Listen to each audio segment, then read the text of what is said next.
Blizzard are facing a phenomenal amount of backlash in the wake of their handling of Hearthstone pro Blitzchung's protest. Official Blizzard statements have been met with hostility. Fans are calling for boycotts and cancelled memberships. Epic have even came in to dunk on them. Other esports players are adding their own voices to the protest, and even Blizzard's own staff are protesting over broken company values. And all of this as even politicians get involved. With a disaster on their hands here and Blizzcon on the near horizon, Blizzard are in for a rough ride, one entirely of their own making.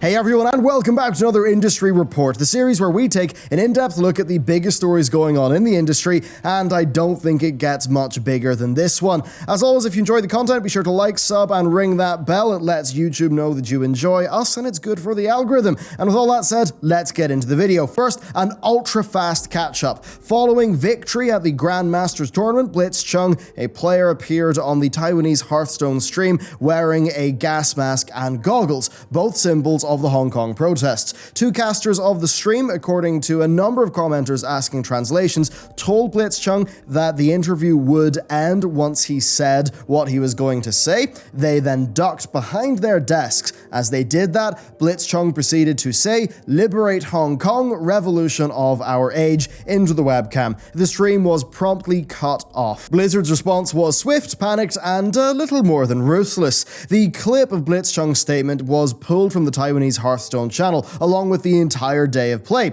Blitzchung was removed from the Grandmasters tournament and banned from all professional play for 1 year and had his prize money rescinded. The casters were also fired by Blizzard, presumably for facilitating the protest and not preemptively, shutting the thing down. Now, Blizzard's reasoning for Blitzchung's dismissal was that his actions contravened official competition rules and constituted individual behavior which does not represent Blizzard or Hearthstone esports. Of course, that's just what they wanted you to hear in the West, because the official Hearthstone account on China's social media site Weibo also made a statement following Blitzchung's removal. Now, working with languages is quite difficult, and Mandarin is an incredibly contextual and nuanced language, but thanks to some very, very helpful assistance from Spanking Jackson on our Discord server, we have an idea of what was said a bit more specifically. In short, the statement amounted to a strongly worded disapproval of Blitzchung and the casters' actions, as well as them stating their own point of political view. The post announced that the casters would never have the opportunity to work with any Blizzard event in the future, and it concluded by saying this: "At the same time, we shall, as we always have, resolutely uphold our country's honor." Which is a bizarre statement coming from a US company, that's for sure. The reaction from the community has been fierce and uniquely far-reaching. Blitzchung has since said in an interview with AFP, "I sacrificed my time hanging out with my friends and studying because of this competition. Even though it seemed I had wasted 4 years of time, I have something more important in my heart. If we lose the movement, Hong Kong will end forever." Then a notable response relating to him came courtesy of Gods Unchained, a new TCG still in its beta. The team reached out to Blitzchung on Twitter, confirming that they will pay for all his lost winnings and they'll give him a ticket to their 500k tournament and pay for it. They conclude by saying that no player should be punished for their beliefs. Now, corporate activism here, it should be taken with a pinch of salt because, of course, they do stand to gain by making this statement, but I think this particular instance involving the Gods Unchained team, it's drawing a very decisive line in the sand on where they stand on this issue, and in the process, they likely sacrificed any chance of gaining Chinese approval. So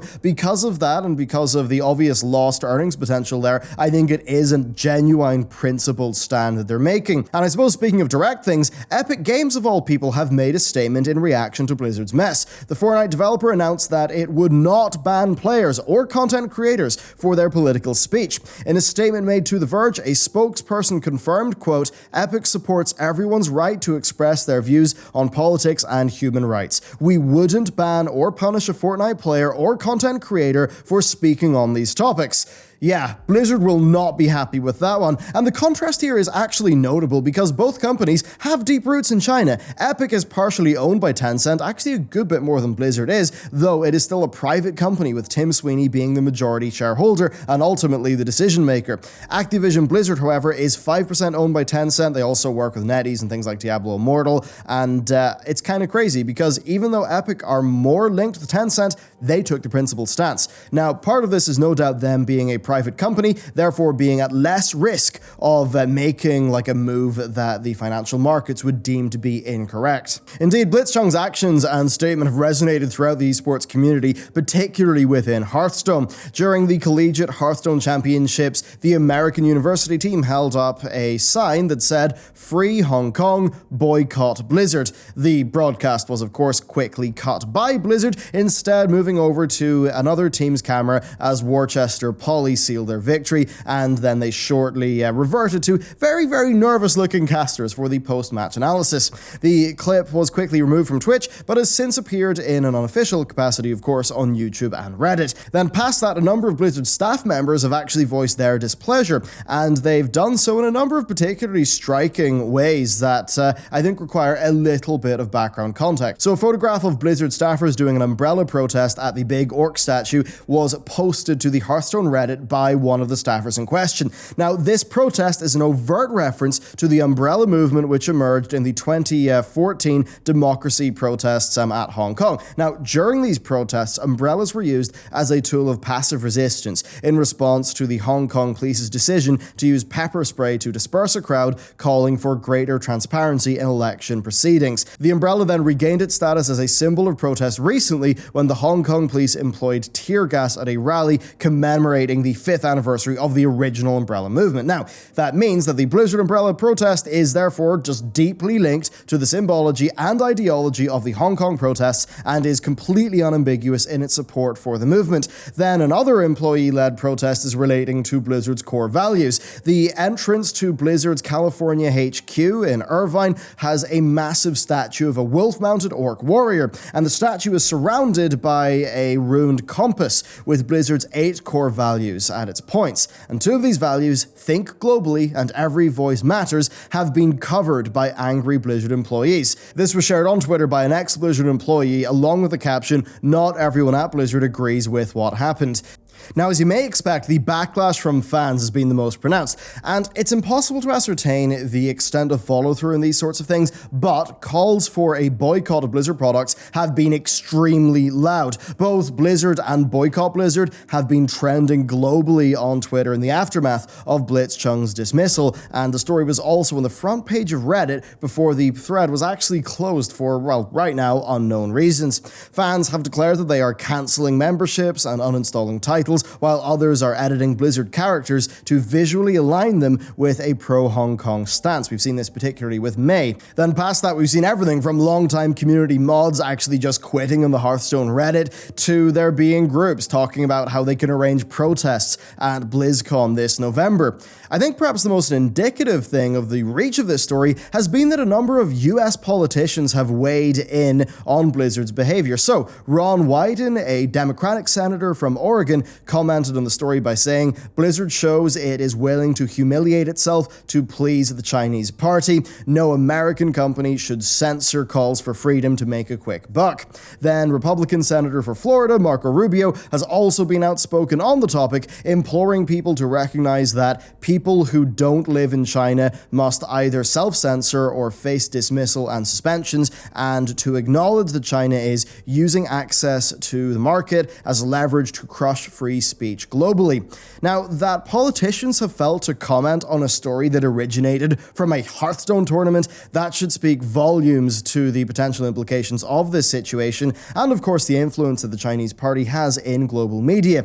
Now, it shouldn't be understated that this is a big story. It's one with far-reaching implications for a number of different fields. I think it also calls into question the future of individuality in esports. It's nice that we've seen, say, like Fortnite or Epic actually be in support of that, but with Blizzard less so. It kind of highlights the dangers also of corporate activism and how the mindset that a company like wishes to project is often far from the mindset they actually have. And then, of course, most overwhelmingly, it shows the influence of Chinese money. And if you're more interested in that topic, I'd recommend reading into the Belt and Road Initiative. Staying focused on gaming and media, though, well, China is a huge market and it's only going to be getting bigger. It's already the largest market for both PC and mobile gaming, and as such, it can exercise a great deal of influence in the games industry. It's not even just games, though. The Chinese box office is set to overtake the US one in 2020 and gross over $12 billion in revenue. Such a successful series of markets with a great deal of cash to bring in means that China are eager to increase their global standing here,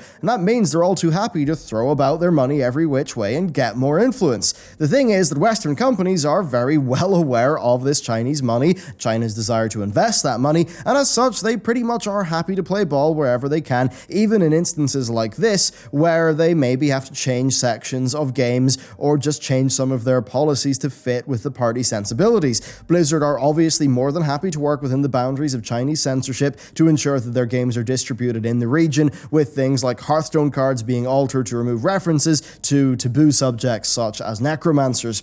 Now, of course, for Blizzard, it's worth it, as their properties have historically been hugely popular in China, and even to take a more recent example, the Warcraft movie, that bombed in the US but performed phenomenally well in China. Of course, it was made by Legendary, who, funnily enough, are actually mostly China-owned. Now, money really is at the heart of all of this, and often money and morals don't particularly mix that well. Companies can and do manipulate how the public perceives them in a number of different ways, and one of those ways is through corporate activism, and I think this story shows how hollow that is. Now, corporate activism, that is referring to a company taking a stance that aligns it with, say, social change or something like that. Now, that can be a symbol of genuine support, or it can be a cynical sort of cash grab. Take Blizzard's support of, diversity and LGBTQ issues. That's well known through Overwatch. They gain a lot of support from people who cheer them on for, their games having a diverse cast with Overwatch that encompasses loads of different races, nationalities, sexualities. Blizzard, of course, use this to project a progressive, free-thinking attitude, one that, of course, will align with many of their staff, which means their staff are happy to do it, but, Blizzard will be fine with that, but the second that something like the Blitzchung situation happens, well, their morals will go out the window. Evidently, Blizzard's morals will only hold out for as long as the cash flow does. Their dismissal of Blitzchung and the two casters for participating in a protest of, an openly violent, oppressive regime, that does show their willingness to bend the knee when it comes to, money. If the modern social values that Blizzard support in Overwatch weren't overall popular, we can be pretty sure they wouldn't be there because they wouldn't be profitable, and I think it's just made so clear by their decision-making in this case, especially as it is contrasted by Epic's. Their strategies are inherently contradictory, and there may just come a time where a lot of this stuff comes crashing down for Blizzard, and maybe it is that time now, and I think especially this is the case with their long-term esports focus. Blizzard have spent the last few years attempting to cultivate a squeaky clean esports image with outings such as the Overwatch League, something that has seen its fair share of disciplinary action and controversy, and indeed, I found very just heartless and alienating being a fan of, sort of the more old-school esports. Esports is personality-driven, right? It's player-driven. It's about seeing an opportunity to see people that you care about, perform well. Blizzard must understand this because the OWL has a huge amount of player-driven merchandising, replica jerseys, in-game skins, the ability for viewers to vote in the MVP. But the thing is, individuals are individual. That's what makes them appealing to viewers, and obviously a nightmare for Blizzard. As Blitzchung has shown, players have their own opinions, and those opinions can be pretty real. They can have consequences, and Blizzard's handling of this whole situation speaks to a desire to curtail players' individuality while still retaining the draw of their star power. And that's something that's simply not compatible. This is, of course, a developing story. It's one that we will be sure to keep you updated on in the near future. Thus far, neither Blizzard President Jay Allen Brack nor Activision Blizzard CEO Robert Kotick have responded to the situation. Evidently, the longer they wait, the harder it will be, especially if this disaster continues to escalate into BlizzCon, where they will no doubt struggle to quell protests. Protests that will be televised to millions and then reposted to millions more through the virtual ticket. And I think if there's anything to take away from this, it's that Blitzchung has accomplished his goal. He certainly has got much of the world talking about the issue. So with that, thank you very much for watching this video. Let me know what you think about the story down below, and with that, I will see you soon.